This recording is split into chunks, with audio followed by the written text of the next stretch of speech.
surprise! Siyempre, I can't miss out on the Q&A portion, sis. I know, it is one of our favorite segments, no? Yeah, kaya nga this time, I wonder who will ace and slay the question and answer portion. We'll find out as each finalist will pick a card that contains the name of our judges and celebrity guest panelists who will ask the question, but they will not be judging them. And they will be given 30 seconds, and when their time is up, they will hear this sound.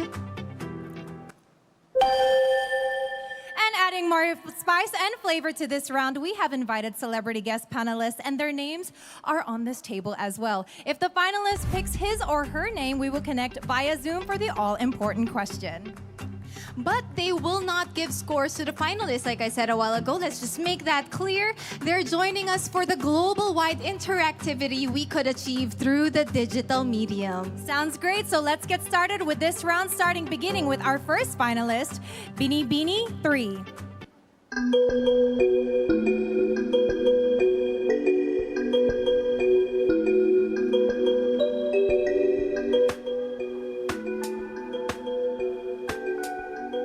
Celebrity guest panelist that I picked is May Sestina Parsons. Binibining 3, turn around for your question. Magandang gabi, Binibini. This is my question for you. If you can speak to all Filipinos abroad, what are you most proud of as a Pinay despite the grueling and difficult pandemic situation in the Philippines?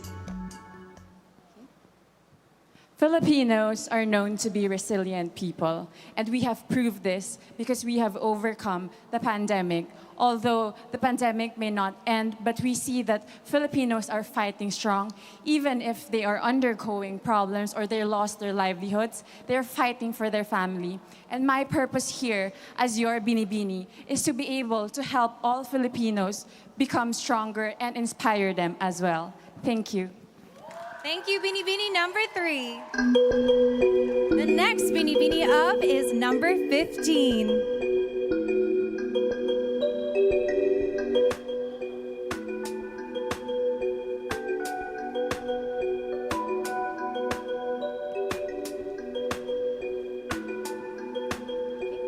Celebrity guest panelist, Mr. Boy Abunda. Kindly turn back to the screen to see your question. Binibini, good evening. And this is your question. Ngayon, madalas nating naririnig na it's okay not to be okay. My question is, when is it okay not to be okay? And when is it not okay to be not okay?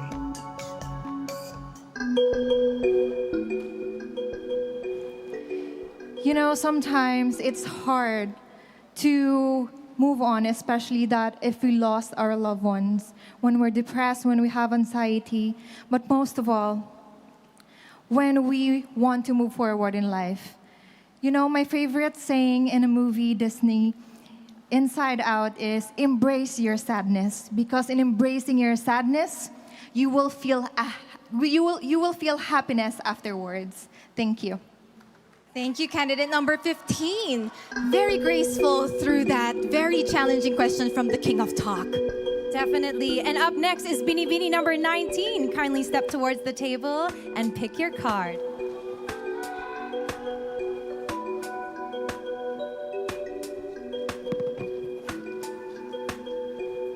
My judge is Miss Maria Garcia. Good evening, Binibini. Good evening. My question is, in what ways can a female public servant or politician can be more effective than a male politician? Well, I really understand that all of us are doing our best to give the best service to everyone. And I can say that men servants are very strong when it comes to making decisions. And with women, they are very passionate when it comes to the things that they are doing, and they're very sensitive with the feeling of the other people, and that's what makes women servants different from men. Thank you, candidate number 19. Up next for our question and A round is Binibini 24.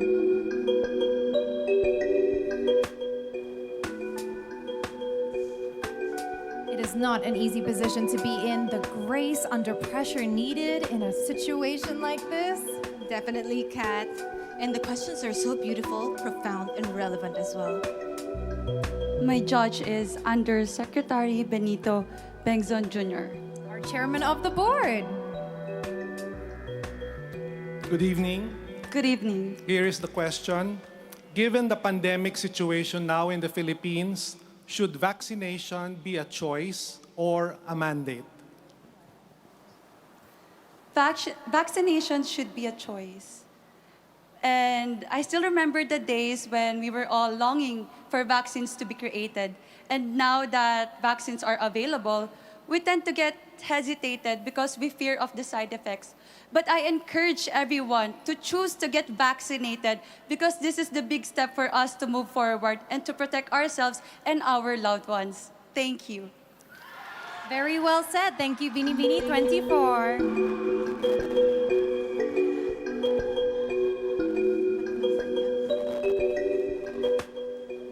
Next up, we have our Binibini in the flaming red-orange dress. Graciela Liman.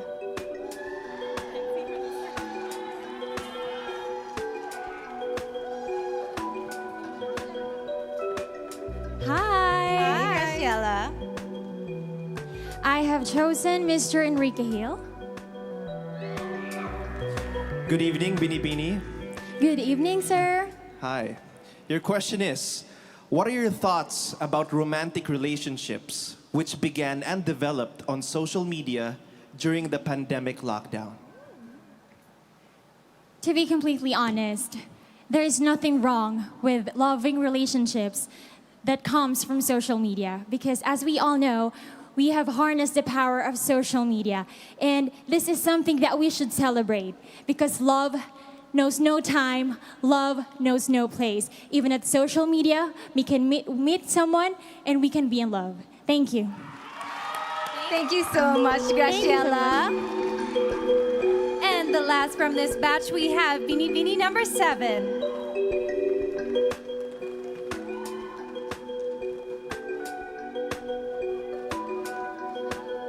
Good luck. I have chosen Miss Kylie Versosa. Hello, Meiji. Hi, Miss Kylie. Hello. My question is, these days, beauty queens are also considered as beauty athletes with all the training we undergo. What is your message of inspiration to all Filipino athletes who are competing in the forthcoming Olympics in Japan, given the pandemic situation? As a candidate myself, I understand and I completely agree that we are like athletes because we are required to be disciplined. We are required to give our 100% passion and focus on whatever we will do.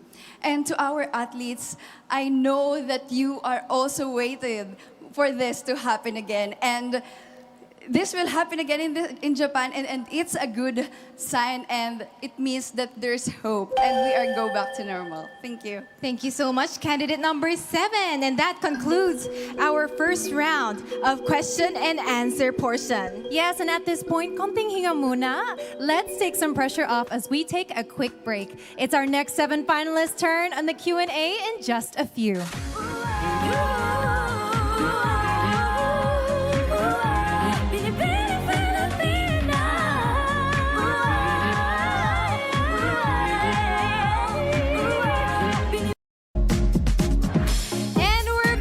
The second batch of finalists for the Q&A round. And now it's the turn of these ladies to pick a card. Ooh, earlier, I could feel you just itching to give your own spin on those questions. Laglagan, sis. Pero I think it's a given naman for us Q&A nerds, diba? But the ladies did an exceptional job despite the difficult questions. Yes, we are very proud mentors right now. Okay, so let's hope our remaining finalists enjoy and relish this competition as much as we do. Let's proceed with Binibini 23 from Albay, Jasmine Dimakulangan.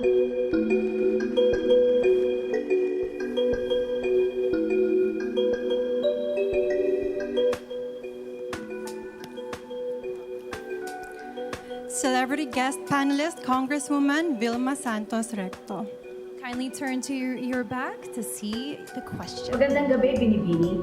This is my question. So much has happened to us in the course of a year. When we emerge from this crisis, what positive change do you foresee happening to humanity in general? Something positive that I have witnessed during the pandemic is how resilient and adaptable people are. We have been put through a lot the past year, but still we find ways to help one another and find ways to help. And at the end of the day, as long as we put our generosity and charity first, then together we can heal and we can get through this crisis. Thank you. Thank you very much, candidate number 23. Up next, we have candidate number 1, Samantha Panlilio.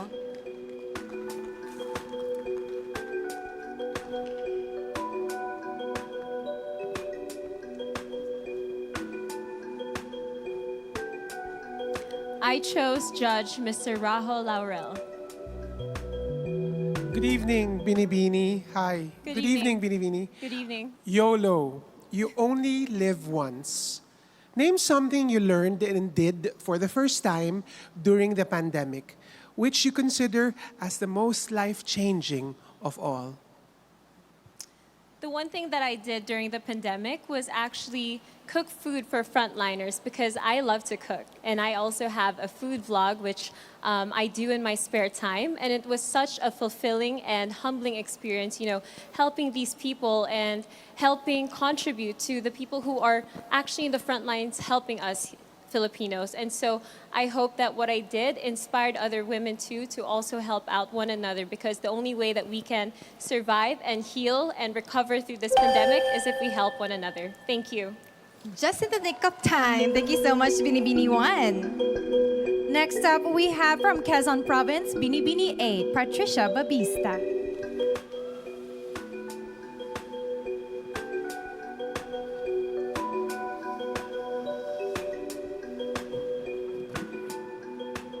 My question will be coming from Miss Liza Soberano.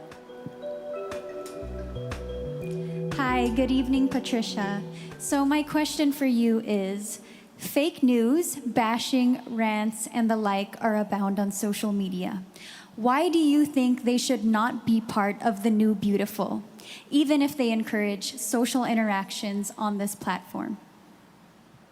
Social media is such a beautiful technology that has given us, but there is always limitations. So I hope that in social media, we will create a space where there is no hate.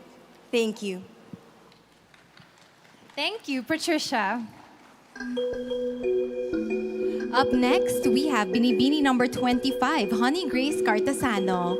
Please pick your card.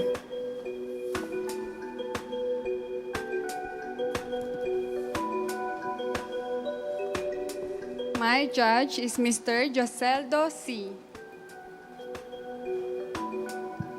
Hi, good evening. Good evening. Binibini number 25.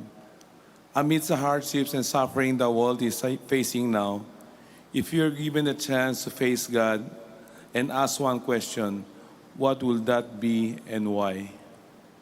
If I will be having a chance to ask God, it is why. But I know that everything happens for a reason. We may be facing pandemic right now and there is so much uncertainty, but this revealed that every Filipino has a heart of a hero. So thank you, God, for everything, even though we're facing this pandemic. Thank you to all the Filipino heroes. Thank you. Thank you, honey. Next up from Masbate is Binibini 17, Hannah Arnold.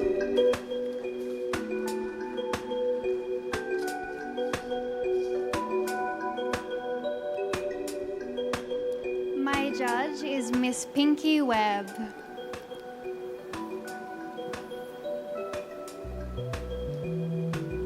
Hi, Hannah. Hello. Given the reach and power of social media, do you believe that genuine freedom of speech exists in the Philippines nowadays? Why or why not?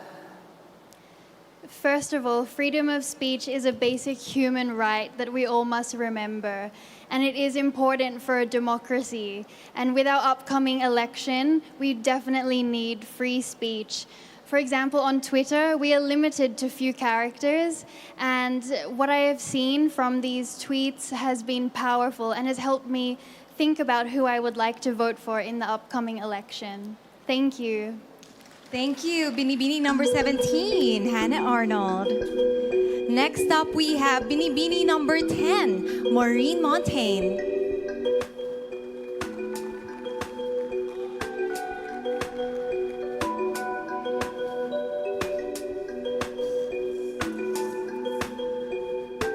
My judge is Secretary Benito Bengdon Jr. Good evening, Binibini. Here's my question. Now that compassion is needed more than ever, what is your most recent act of kindness and how did this affect others? During the pandemic, I was in Siargao, and together, friends and I banded together and we created the Siargao Community Kitchen. It was a trying time and everyone felt how hard it was. Our hearts were heavy, but together we rose. Together we supported our communities and provided our hot meals and assistance to everyone on the island and helped as much as we could. And for me, it proved that together, community conquers all. Thank you. Thank you so much, Binibini 10, Maureen Montaigne. And we have the last Binibini to show her heart. Binibini 12 from Cagayan de Oro, Cinderella Obenita.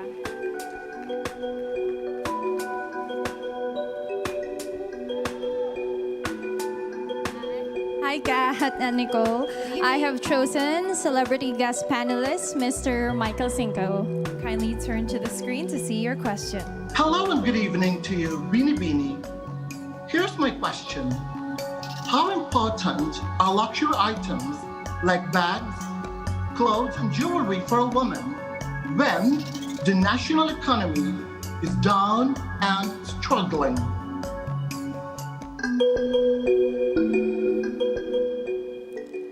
In life, we always find ourselves at a crossroad of choices. Women always have a choice whether to prioritize luxury items while we are facing a pandemic, and also they have a choice to embrace a concept of a new beautiful, which is responsive to the needs of the time, adaptive to the change of times. And I think I would choose to be that woman who understands the problems of the Philippines, the problems of my community, so that we would be able to uplift each other. And I would be that kind of woman who would comfort the afflicted and afflict the comfortable. Mayang gabi sa inyong tanan.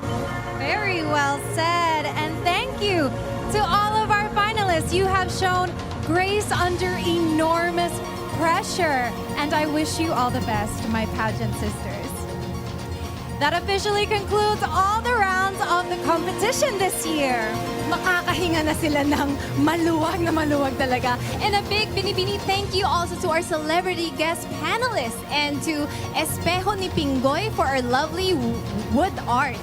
So the scores are now being tabulated at konti na lang magkakaalaman na sa resulta at kung sino ang makokoronahan. Malapit